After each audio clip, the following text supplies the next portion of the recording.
Hello everyone. Today we are going to discuss the current affairs. The first one is that is World's Ozone Day. It is celebrated every year on 16th of September क्योंकि इस दिन Montreal protocol को sign किया गया था और world ozone day का अब की बार का जो थीम था that is Montreal protocol at the rate of 35 global cooperation protecting life on earth. Montreal protocol जो है एक अग्रीमेंट किया गया था जिसके अंदर ओजोन को डिप्लीट करने वाले जो सब्सटेंसेस हैं उनको फेज आउट करना था, उनको रिड्यूस करना था और उसी से रिलेटेड एक सक्सेसफुल प्रोटोकॉल थी that was a Montreal protocol.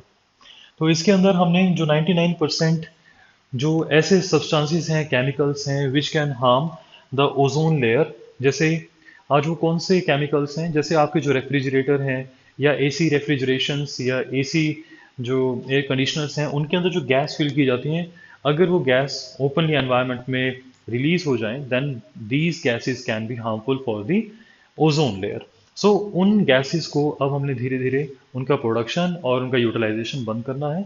So that was about the Montreal protocol. India ने भी इसको 1992 में साइन अप किया है। ठीक है, सो मॉन्ट्रियल प्रोटोकॉल 1987 में हुई है ऑन द 16 ऑफ सितंबर 1987 और इंडिया ने इसको 1992 में साइन किया है। अपार्ट फ्रॉम इट इंडिया ने भी जो क्लाइमेट रिलेटेड कुछ टारगेट्स को अचीव करने के लिए यहाँ पर एक प्रोग्राम शुरू किया था that is known as the Indian cooling action plan.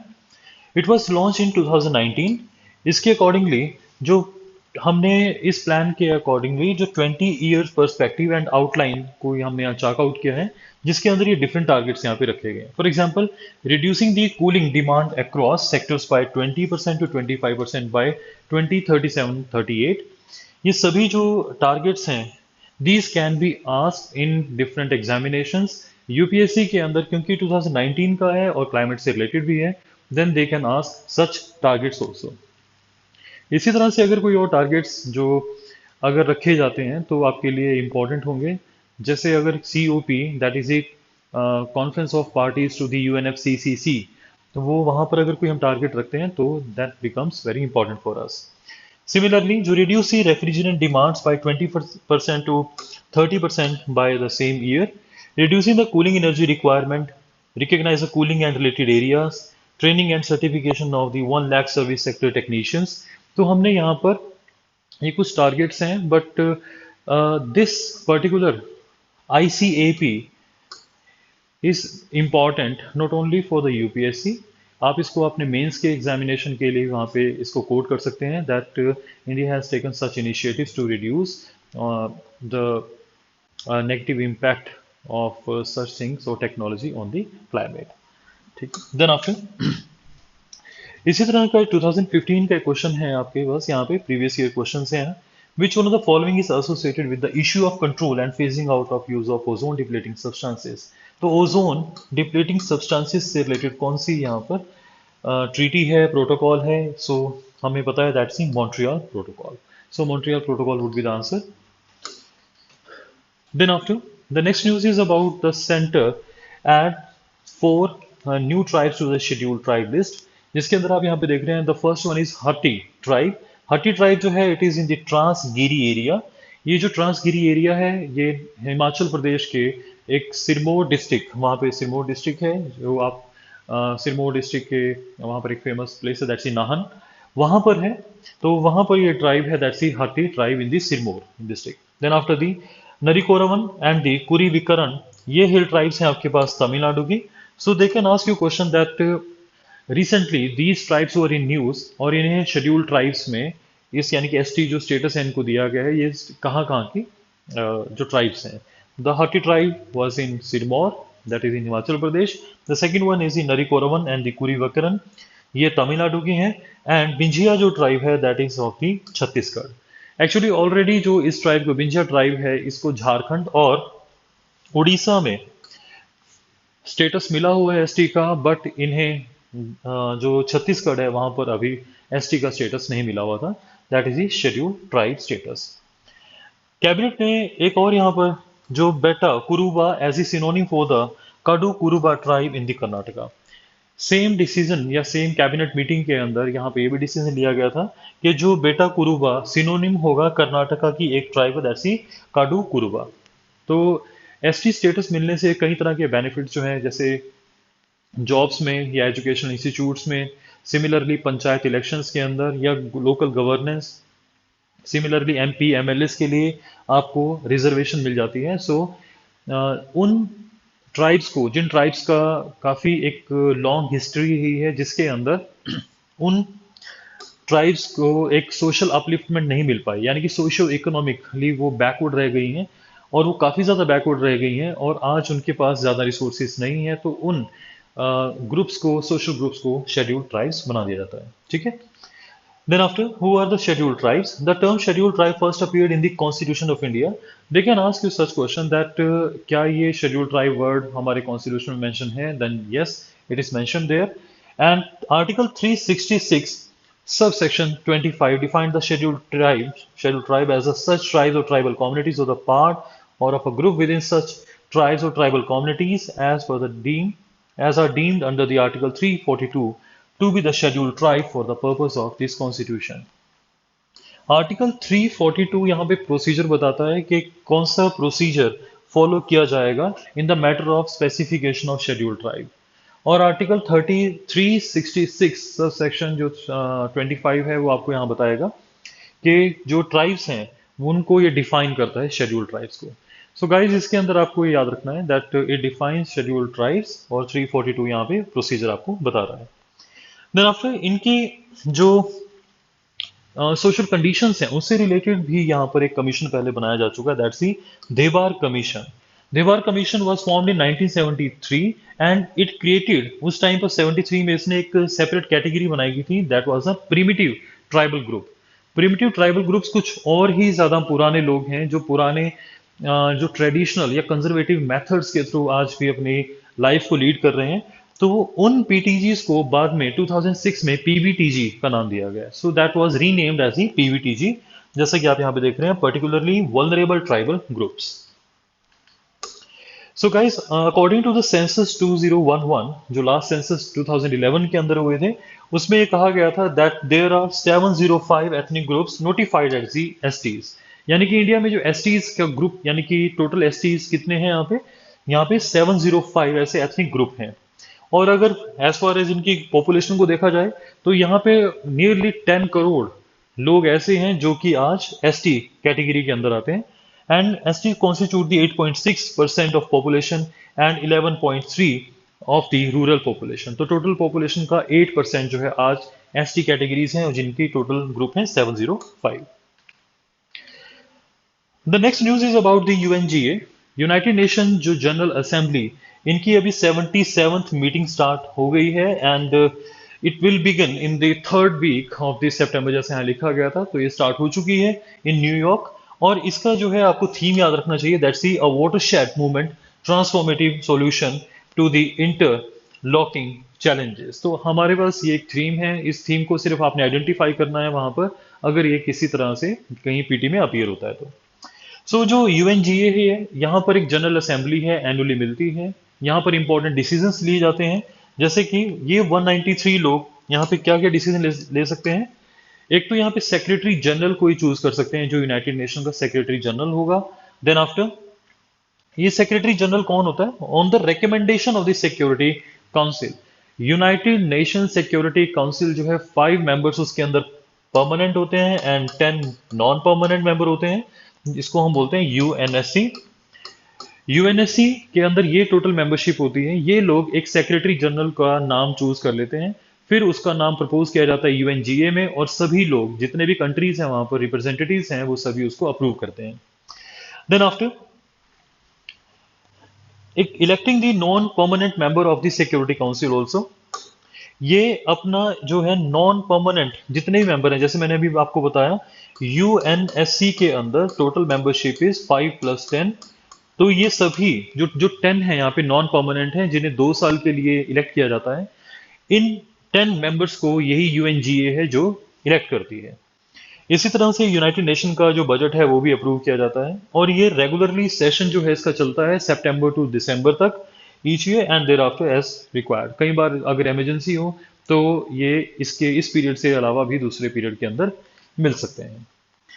Actually ये अभी इसलिए न्यूज में था क्योंकि इस ग्रुप के साथ एक और ग्रुप का नाम था, that was the L69 group. So अब यहाँ पे जैसे देख रहे हैं एक L69 ग्रुप के कुछ लीडर्स की फोटोग्राफ यहाँ पे देख रहे थे आप। तो ये ग्रुप क्या है जिसके अंदर एशिया के, Africa, Latin America, Caribbean, small island developing states, यानी कि developing plus under developed world, in countries ने पार्टिसिपेट किया है इस L69 ग्रुप के अंदर। इसमें टोटल जो ग्रुपिंग है दैट इज करंटली 42। और इसके अंदर इन लोगों का जो मेन एम है, इस ग्रुपिंग का मेन एम है that is comprehensive reforms of the United Nation security council. ये उसी तरह का है जिस तरह से G4 मेंबर्स का है। G4 मेंबरशिप किस किस के बीच में है, that is about the India, Germany, Japan and Brazil. So ये जो है फोर कंट्रीज हैं and they are asking for the permanent seat in the United Nation security council. तो जिस तरह से G4 का भी एम यही है, सिमिलरली L69 ग्रुप का भी एम यही है कि इसके जो यूनाइटेड नेशंस हैं आज इसके अंदर कुछ एडमिनिस्ट्रेटिव एंड पॉलिसी रिफॉर्म्स किए जाने चाहिए सो दैट डेवलपिंग वर्ल्ड को भी इनकी जो एक से है, इनका जो पार्टिसिपेशन है वो ये इंश्योर कर सकें। Then after guys the next one is the national policy, national logistic policy, जिसके अंदर आप यहाँ पे देख रहे हैं कि जो इंडिया की फाइनेंस मिनिस्टर हैं दैट्स श्रीमती निर्मला सीतारमन। तो इन्होंने अपने बजट स्पीच के अंदर, जो बजट स्पीच इन्होंने 2021 के अंदर दी थी यहाँ पे, तो उस टाइम पर इन्होंने एक टारगेट यहाँ पे सेट किया था कि हम लोग जल्दी ही एक नेशनल पॉलिसी जो है उसको डेवलप करेंगे जो कि लॉजिस्टिक्स से रिलेटेड होगी। सो रिसेंटली इस पॉलिसी को अभी अप्रूव किया गया है। What is logistics? जब हम किसी एक जगह से दूसरी जगह तक कार्गो, यानी कि इंपॉर्टेंट जो असेंशियल्स हैं लाइक शुगर हो सकती है, सॉल्ट हो सकते हैं, या कुछ और मटेरियल है लाइक कोल एटसेट्रा, इनका ट्रांसपोर्ट जब करते हैं एक जगह से दूसरी जगह, then it takes very long time. So इसीलिए आजकल हम उन पॉलिसीज पे काम कर रहे हैं so that we can reduce the transportation time, जिसकी वजह से खर्चा भी कम आए और जो पर्सन है यानी कि उसको ट्रांसपोर्ट करने की कॉस्ट भी कम आए। इस तरह से अभी एक हमने पॉलिसी डेवलप की है। आपके लिए इंपॉर्टेंट इसके अंदर रहेगा कि इसका जो है टारगेट हमें पता होना चाहिए, that is the national logistic policy 2022 aims to trim the country's logistic cost from as much as 13 to 14% of the GDP to the single digit.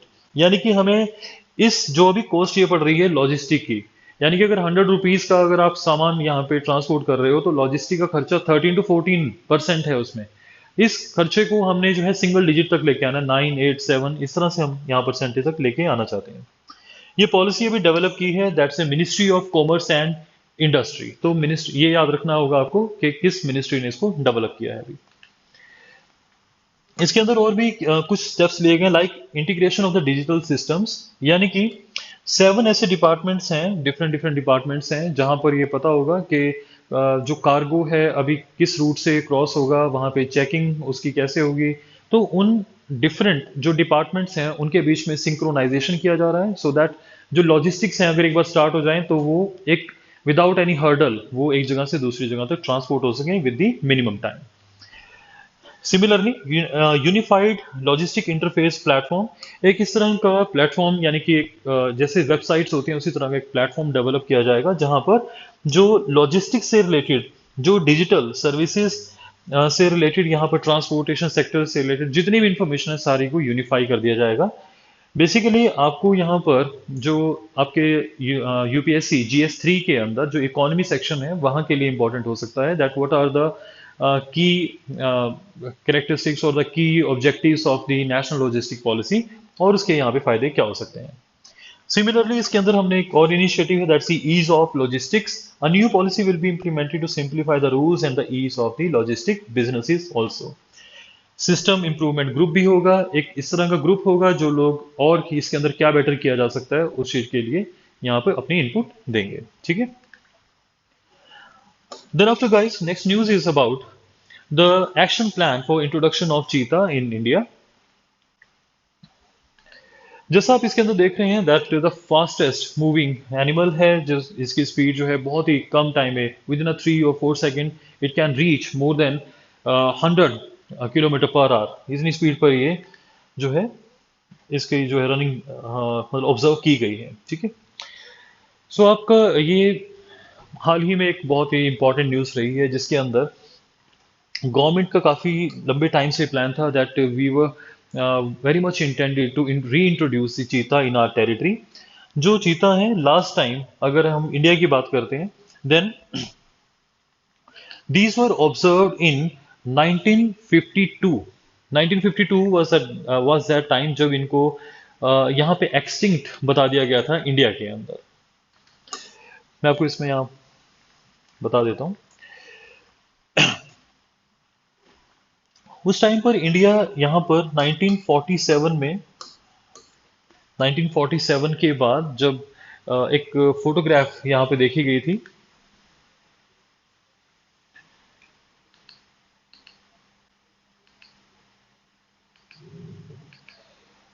जिसमें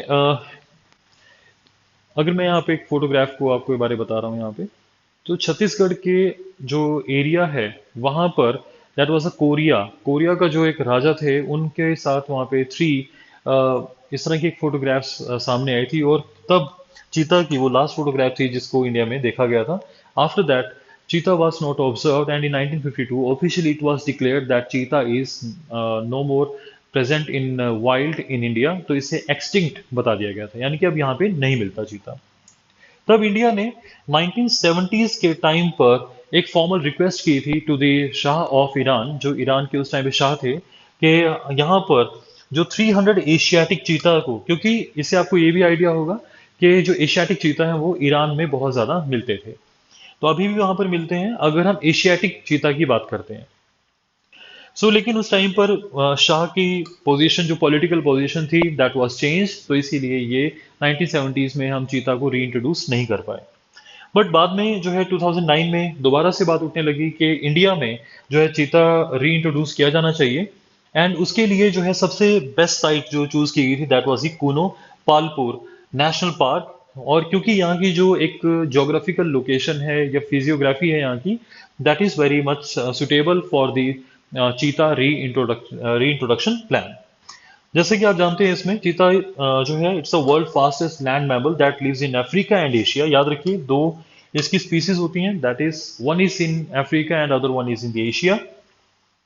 तो इस प्लान के अकॉर्डिंगली जो wild life trust of India और wild life institute of India, इनके accordingly 8 to 12 cheetahs को transport करना था from the South Africa, Namibia and Botswana. These countries have world's largest population of the animal. क्योंकि ये country जितनी भी आपको नजर आ रही हैं these are the African countries, तो हम लोगों ने ये प्रेफर किया कि हम अफ्रीकन चीता, क्योंकि आज सबसे ज्यादा पॉपुलेशन अगर किसी अफ्रीकन और एशियाटिक में से अफ्रीकन चीता की सबसे ज्यादा है। गाइस इसके लिए कुछ पहले और भी साइट्स हैं जो है उनको ऑब्जर्व किया गया था कि ये भी सुटेबल हो सकती हैं as alternative, like Mukundra hill tiger reserve and the Shergarh wild life sanctuary in Rajasthan. तो आपको ये दो लोकेशंस के बारे में पता होना चाहिए कि ये भी एक पोटेंशियल साइट्स हो सकती हैं। इसके अलावा मध्य प्रदेश की हैं Gandhi Sagar wild life sanctuary, Kuno national park, Madhav national park and Nauradehi wild life sanctuary in the Madhya Pradesh. तो उसके अलावा ये भी कुछ और साइट्स हो सकती हैं जहां पर चीता को री इंट्रोड्यूस किया जा सकता था, या अभी भी अगर कोई प्रॉब्लम आती है कूनो के अंदर then we can shift to these locations also. Then after Kuno national park को आइडेंटिफाई किया गया और इसे 2006 से हम आइडेंटिफाई कर रहे थे। ये वही जगह है जिसे एशियाटिक लायन को भी रिलोकेट करने की बात की गई थी, यानी कि एशियाटिक लायन जो होते हैं वो इस समय पर सिर्फ गुजरात के अंदर हैं और गुजरात से अगर उन लायंस को कहीं शिफ्ट किया जाना था so the it was the same territory that was a Kuno. तो गाइस क्योंकि जब ये टॉप प्रीडेटर्स के अंदर आता है चीता, यानी कि किसी एक सेटअप के अंदर, जिस तरह से एक फूड चेन होती है कि ग्रास, देन आफ्टर ग्रास के ऊपर डियर हो सकता है, डियर के ऊपर कुछ और कार्निवोर हो सकते हैं, so it is the top most predator in a chain. तो फॉरेस्ट के अंदर अगर एक रेगुलर पॉपुलेशन या जितनी प्रोपोर्शनेट पॉपुलेशन रिक्वायर्ड होगी चीता की, then they can feed upon deer. और वो डियर है, अगर डियर और डियर की पॉपुलेशन कंट्रोल रहेगी due to the presence of cheetah, then definitely वहां पर जो ग्रास लैंड है वो बची रहेंगी। यानी कि अगर डियर ज्यादा हो जाएंगे तो ग्रास लैंड कम हो जाएगी, तो इसी वजह से ग्रास को बचाने के लिए हमें यहाँ पर या ग्रासलैंड एक टेरिटरीज को बचाने के लिए या ज्यादा नंबर ना हो जाए डियर्स का, सो इसी वजह से इनको हमने चीता को रीइंट्रोड्यूस किया है। सो इससे क्या आएगी, एक तो एनवायरमेंटल स्टेबिलिटी होगी और एक जो चेन है ग्रासलैंड टेरिटरी की चेन है वो डेवलप रहेगी। देन आफ्टर इसके बारे में कुछ यहाँ पे जो फिजिकल कैरेक्टरिस्टिक्स की अगर बात करें तो यहाँ पर इनका जो लाइफ स्पैन है दैट इज 10 to 12 years। और इनके जो 3 स्टेजेस होते हैं, बर्थ टू 18 months, और फिर अडोलेसेंस स्टेज, और फिर है एडल्ट स्टेज जो कि 2 साल के बाद ही एडल्ट स्टेज अचीव कर लेते हैं। और जो इनका गेस्टेशन पीरियड है यानी कि प्रेगनेंसी पीरियड फॉर द चीता इज 93 days। ये हमें इसलिए जानना पड़ता है क्योंकि इसी से रिलेटेड कुछ क्वेश्चंस पहले भी आ चुके हैं। लाइक एलिफेंट के ऊपर एक क्वेश्चन देखा गया था जिसमें गेस्टेशन पीरियड भी वहां पे उन्होंने पूछा था। इसके साथ ही इनके जो कव्स हैं तो उनके अंदर हम देखते हैं कि जो कव्स यानी कि जो इनके ऑफस्प्रिंग्स हैं वो यहाँ पर उनका जो सर्वाइवल रेट है that is very less actually. यहाँ अगर हम बात करते हैं फ्रॉम 1 और 2 अप टू द 6 कव्स, यानी कि यहाँ पे 1 2 से लेकर यहाँ पे 6 कव्स तक यानी कि 6 बच्चे इनके हो सकते हैं, लेकिन इनका सर्वाइवल रेट बहुत कम होता है। 90% की तो डेथ हो जाती है। सो इसमें से 1 या 2 ही बचता है अगर वो वहां पे 6 ऑफस्प्रिंग्स होते हैं तो। अगर हम मेल चीता और फीमेल चीता जो एडल्ट हैं उनकी अगर बात करें तो मेल चीता जो एक फिजिकल कैरेक्टरिस्टिक है उसका साइज ज्यादा बड़ा है। देन आफ्टर अगर इनकी मार्किंग की बात की जाए then the cheetah's undercoat ranges the color from the light to deep gold and is marked by the solid black spot। इनके ऊपर solid black spot हमें मिलते हैं। और इसके साथ साथ यहाँ पर these spots are not open like the rosettes found on the leopard or the jaguar coat, which is one way to quickly identify the cheetah। तो इनके ऊपर रोजेट्स की तरह जो कि जैगुआर और लेपर्ड पर एक रोजेट्स मिलते हैं, रोजेट फॉर्मेशन, उस तरह की फॉर्मेशन नहीं मिलते, जिसकी वजह से हम इसमें पता चल जाता है हमें कि ये इसके जो स्पॉट्स हैं those are related to the cheetah. ठीक है। इसके साथ साथ जो इसकी नोज है यानी कि जो वहाँ पे आईज इसकी एंड हो रही होती हैं, eyes too along with the nose, वहां पर एक ब्लैक स्ट्रिप भी वहां पे फाउंड यानी कि एक मिलती है। वो इसलिए मिलती है, ऐसा उसके पीछे एक रीजन हो सकता है कि जब सनशाइन की वजह से इसकी आईज रे जो सन रेज हैं वो रिफ्लेक्ट होकर अंदर ना जाए, इसीलिए वो ब्लैक कलर की हैं। ठीक है। सो सन ग्लेयर से बचने के लिए ही वो ब्लैक कलर की स्ट्रिप है जो कि आईज के इनर पोर्शन से नोज के साथ साथ तक वहां पे एक ब्लैक लाइन आपको ऑब्जर्व होती है। ये थ्री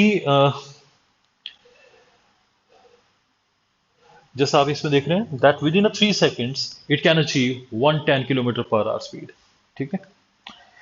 यहां पर एक चीज और है, ये ऑब्जर्व करना होगा हमें that it is a difference between the African cheetah and the Asiatic cheetah. जो आईयूसीएन स्टेटस है दैट इज वल्नरेबल। वल्नरेबल का मतलब है कि अभी इसके नंबर ऑफ जो इसकी पॉपुलेशन है अभी काफी अच्छी है, और जो एशियाटिक चीता है उसके नंबर बहुत कम रह गए हैं।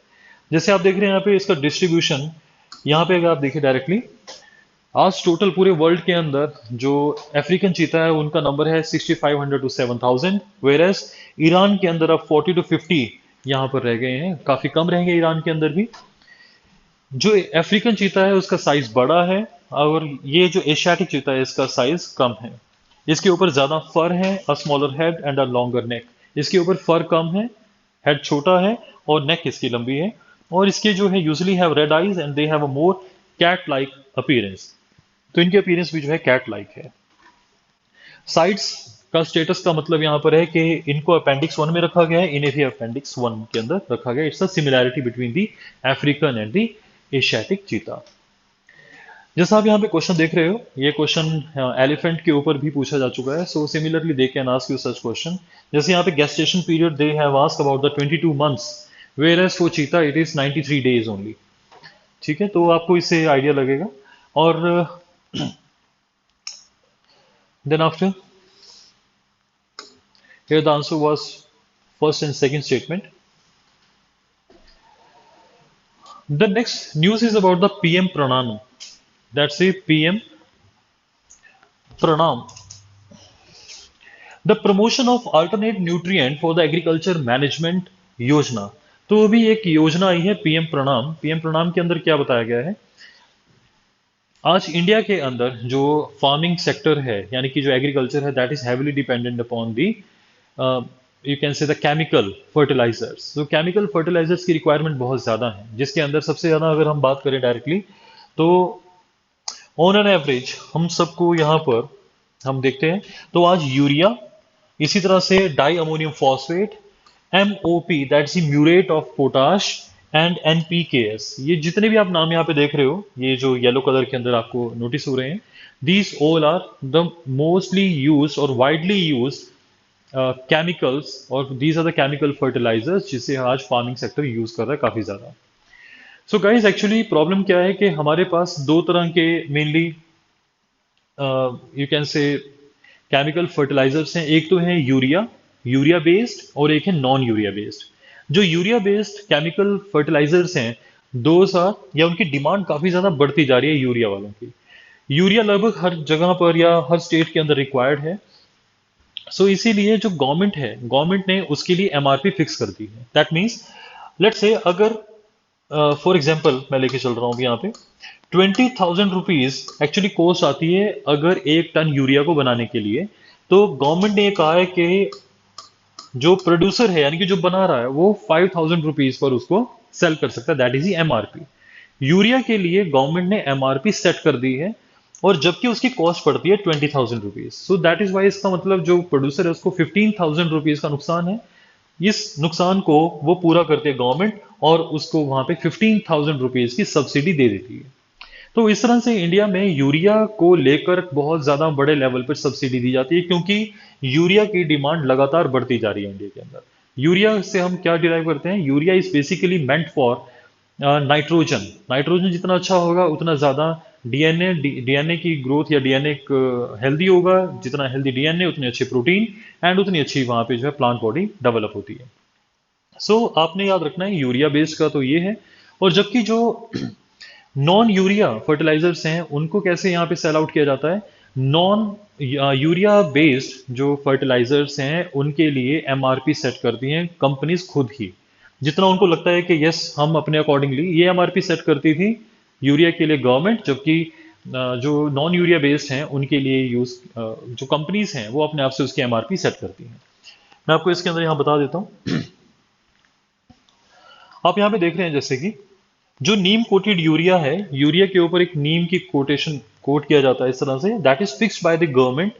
गवर्नमेंट ने उसका देखिए प्राइस फिक्स किया हुआ है कि पर टन इतना प्राइस पर सभी को मिलेगा, और जबकि ओरिजिनल कॉस्ट है आपके पास दैट इज 17,000 टू 23,000। तो दैट मीन्स जो प्रोड्यूसर है उसको काफी ज्यादा सब्सिडी देनी पड़ती है पर टन, यानी गवर्नमेंट सब्सिडी देती है उसको, इस तरह से हेल्प करती है फार्मर्स की, फार्मर्स को सस्ते में मिल जाता है वो।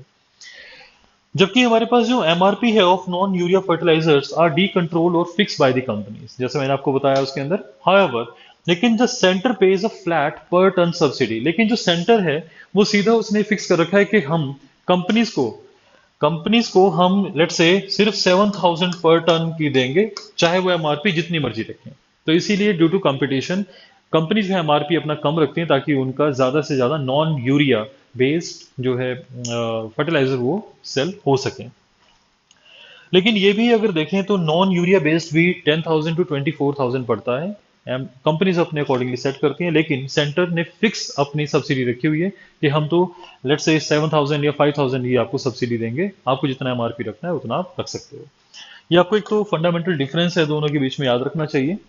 सिमिलरली जो ये स्कीम है, इस स्कीम के अंदर क्या बताया गया है कि हम लोग यानी कि जो गवर्नमेंट है उसके ऊपर जो सब्सिडी का बर्डन है वो बढ़ता ही जा रहा है। जैसा आप देख रहे हो यहाँ पे, the total burden of chemical fertilizer that has reached near about the 2.25 lakh crore rupees. तो आप सोचो कि लास्ट ईयर के मुकाबले इतना यहाँ पे बढ़ चुका है। पिछली बार ये 1.62 लाख करोड़ था, और अब की बार देखिए कितना ज्यादा यहाँ पर सब्सिडी का बर्डन बढ़ गया है, 2.25। दैट मीन्स गवर्नमेंट को ये बर्डन मतलब एक तरीके से बियर करना ही पड़ेगा। अगर ये बर्डन ना होता तो गवर्नमेंट इस पैसे को आपकी और बेटर सर्विसेज के लिए, लाइक एजुकेशन के लिए या हमारे कुछ और डेवलपमेंट पर्पसेस के लिए इसको यूज कर सकती थी। सो गवर्नमेंट ने इसीलिए एक प्रमोशन ऑफ अल्टरनेटिव न्यूट्रिएंट, यानी कि इस केमिकल फर्टिलाइजर्स के ऊपर हमारी जो डिपेंडेंसी उसको कम हो, और साथ ही साथ जो अल्टरनेटिव न्यूट्रिएंट्स हैं उनको बढ़ाने के लिए एक स्कीम जो है लॉन्च की, that's the alternative nutrient for agriculture management योजना। इसके बाद जो अभी प्रॉपर इसके जो टारगेट्स हैं कैसे वर्कआउट करेगी वो चीज़ें अभी आनी बाकी हैं, बट इसमें बस आपको इतना याद रखना है that it is meant for reducing the burden of subsidy on the government. जैसा आप इसके अंदर देख रहे हैं यूरिया को देखो आप यहाँ पे कितना ज़्यादा प्रोडक्शन बढ़ गई है यूरिया की इंडिया के अंदर। प्रोडक्शन बढ़ी है दैट मीन्स यहाँ पर ये देखिए जो ये वाली फिगर्स हैं ये शो कर रही हैं रिसेंट ट्रेंड्स को। डैप की भी बढ़ गई है, इसी तरह से एनपीके भी बढ़ गई है, एमओपी की भी यहाँ पे बढ़ती हुई नजर आ रही है। तो ये चारों की आज हम देखते हैं यहाँ पे टोटल इंक्रीज ही हुआ है। सबसे ज्यादा इंक्रीज अगर आप देखोगे that is in the DAP, di ammonium phosphate. ठीक है, इससे भी नाइट्रोजन की कमी पूरी की जाती है। Next news is about the कृतज्ञ 3.0 hackathon. Guys what is hackathon? इसके अंदर एक कंपटीशन जो है अरेंज किया जाता है जिसके अंदर जो डिफरेंट पार्टिसिपेंट्स हैं उनको बताया पूछा जाता है कि आप बेटर क्या आइडिया और दे सकते हैं। सो ये अभी ICAR यानी कि Indian council of agriculture research और साथ ही साथ NAHEP that's national agriculture higher education project and crop science division, इन सभी ने कृतज्ञ को अभी जो है ऑर्गेनाइज किया था। इसका प्रमोट इसमें टारगेट क्या किया गया था, टॉपिक क्या था, that speed breeding for the crop improvement. यानी कि हम कैसे जो ब्रीडिंग है उसको स्पीड अप कर सकते हैं सो दैट हमारे यहाँ पे जो क्रॉप इंप्रूवमेंट वो हो सके। ठीक है, ये एक इसका टारगेट था, इसके ऊपर आइडियाज चाहिए थे। कृतज्ञ को अगर यहाँ पे आप देखेंगे ओपन अप करके, then kri means the krishi, ta means that is taknik, and gya for the gyan. So that is related to the krishi taknik gyan. So that is Kritagya hackathon. Guys इस तरह के पहले भी क्वेश्चन आए हैं जहां पे क्वेश्चंस को, इससे क्या होगा हमें new ideas new technology develop करने में एक हेल्प मिलेगी। इस तरह के क्वेश्चन किस तरह से आते हैं यहाँ पे, और इसके अंदर पार्टिसिपेट स्टूडेंट्स, फैकल्टी, इंटरप्रेन्योर यानी कि कंपनीज भी और यूनिवर्सिटीज भी यहाँ पे पार्टिसिपेट कर सकती हैं। जो हर ग्रुप होगा उसके अंदर 4 पार्टिसिपेंट होंगे और उसके अंदर सिर्फ एक फैकल्टी या एक एंटरप्रेन्योर या एक वहां पर इनोवेटर हो सकता है, यानी कि 4 में से एक पर्सन ये हो सकता है। जो इसमें जीतेगा उसको जो है यहाँ पर टोटल 5 लाख रुपीस जो है दिए जाएंगे। अगर वो किसी स्टार्टअप के साथ मिलकर, टेक्नोलॉजी इंस्टीट्यूट के साथ मिलकर काम करते हैं, then they can win up to the 5 lakh rupees. So guys इस तरह का क्वेश्चन 2017 में पूछा गया था, where it was asked like the smart India hackathon. ये स्मार्ट इंडिया हैकाथॉन हुआ था, उसमें भी आइडियाज चाहिए थे। तो यहाँ पे देखिए आप क्वेश्चन के अंदर ही यहाँ पे आंसर था इसमें, that it is a centrally sponsored scheme for the developing every city. क्या इसका मतलब था कि हर सिटी को, इंडिया में जितनी भी सिटीज हैं, ये नियरली इम्पॉसिबल होता है कि हर सिटी को आप चेंज कर दोगे। So that is why every city आ जाने की वजह से this was a wrong statement. Every city को आप चेंज नहीं कर सकते। सिमिलरली थर्ड स्टेटमेंट को देखिए, it is programmed aimed at making all the financial transaction in our country. यानी कि जितनी भी इंडिया में फाइनेंशियल ट्रांजैक्शंस हो रही हैं उनको आप कंप्लीटली डिजिटल बना देंगे इन अ डिकेड। तो ये भी इसका टारगेट नहीं था क्योंकि ये 2017 का करंट अफेयर था, तो इसीलिए आपको इसमें यहाँ पे ऐसे क्वेश्चन वो पूछ सकता है आपसे। So the answer was 2 only. Next news is about GMAX 22, that is Japan India maritime exercise. That means ocean के अंदर जापान और इंडिया ने अभी एक कॉमन या जॉइंट एक्सरसाइज की है। तो ये एक्सरसाइज जो है इंडियन नेवी ने अभी ऑर्गेनाइज की थी। It was the 6th edition of the GMAX। तो आपको ये पता होना चाहिए कि फर्स्ट नहीं था, it was the 6th one. Then after the annual joint land military exercise जिसका नाम है, एक इन्हीं के बीच में लैंड पर भी एक होती एक एक्सरसाइज है जिसका नाम है धर्मा गार्जियन। एक इनकी एयरफोर्स की भी है, दैट्स शिन्यू मैत्री। इसके अलावा अगर यूएसए भी आ जाए और इंडिया और जापान आ जाए तो उसको हम बोलते हैं एक्सरसाइज को मालाबार। और इंडिया जापान की मैरीटाइम का आपको मैंने बता ही दिया that it was a 6th edition. Next news is about the Chhello show. Chhello show का मतलब है that is the last film show, जैसा आप यहाँ पे स्क्रीन पे देख रहे हो अभी। चलो शो है अभी इसको, ये इंडिया की तरफ से एक you can say official entry है या ऑफिशियल यहाँ से इसको भेजा गया है as a Indian official entry to the 95th Oscar और द एकेडमी अवार्ड्स।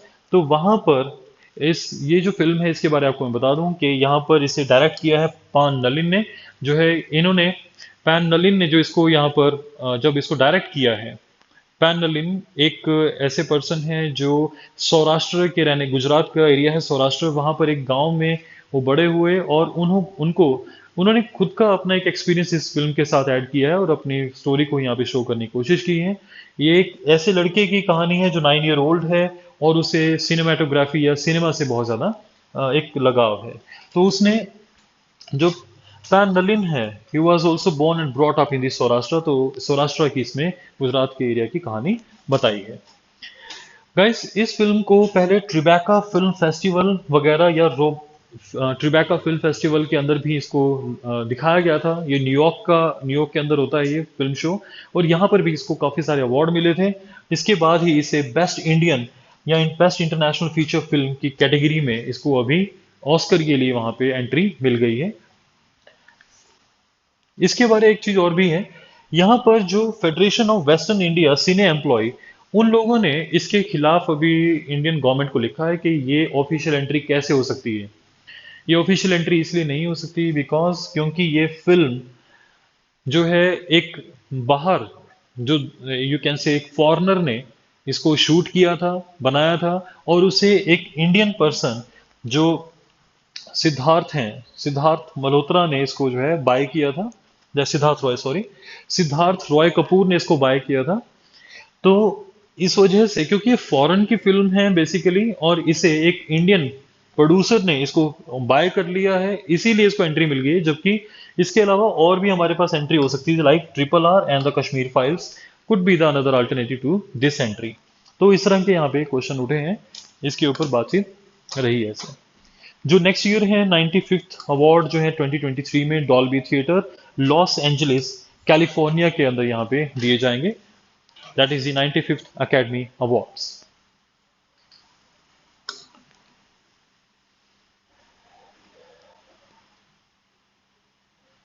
ठीक है, तो आपको याद रखना है दैट चैलो शो और the last film show and the 95th academy awards के लिए इसको भेजा हमने। ठीक है, उसके बाद आप यहाँ देखें, next is about the ninth session of the governing body. That's the International Treaty on Plant Genetic Resources for Food and Agriculture. एक ये अभी इसको हम प्लांट ट्रीटी भी बोलते हैं गाइस। ये इसका प्लांट ट्रीटी है, ये प्लांट ट्रीटी का फुल नाम ये था।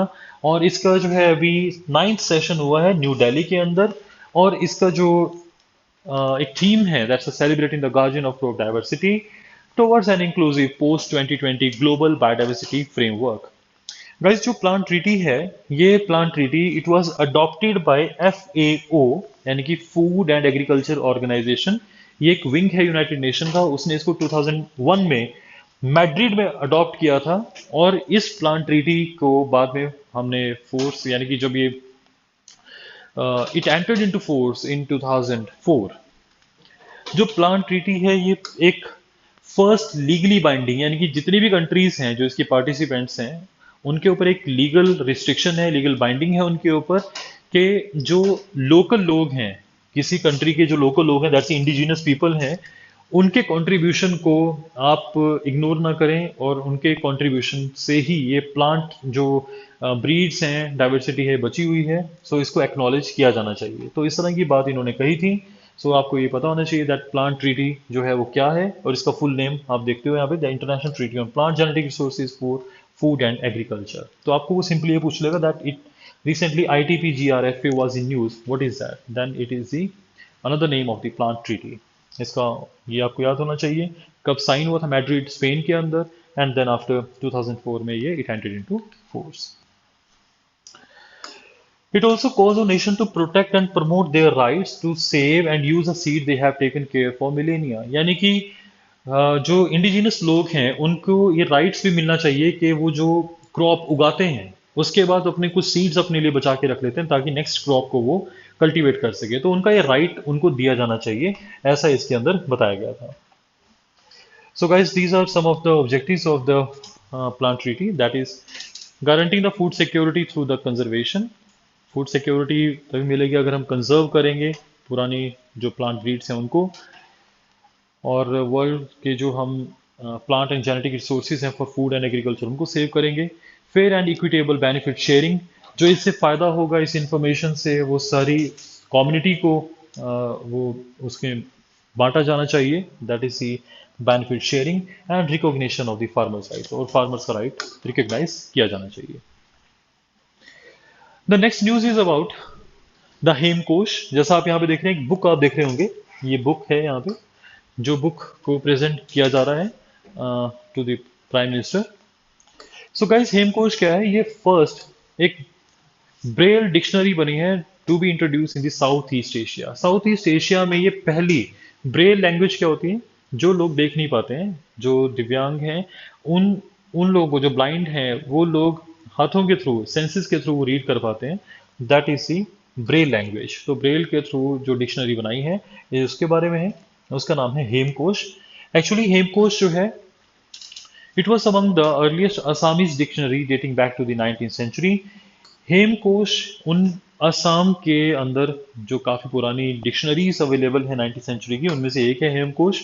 और इसे हेमचंद्र बरुआ ने पहली बार कंपाइल किया था। यानी कि डिक्शनरी किसने बनाई थी? ये हेमचंद्र बरुआ ने बनाई थी। और इसके अलावा इसके और ज़्यादा इंपॉर्टेंट फीचर्स नहीं है। देन आफ्टर स्केल ऐप अभी आई थी न्यूज़ के अंदर, जिसमें कि जो minister of education and skill development Shri Dharmendra Pradhan, जो आप देख रहे हैं, ये जब स्केल को लॉन्च कर रहे थे, that was a skill certification assessment for the leather employees app for the skill development in the leather sector. यानी कि जो लेदर सेक्टर है उससे रिलेटेड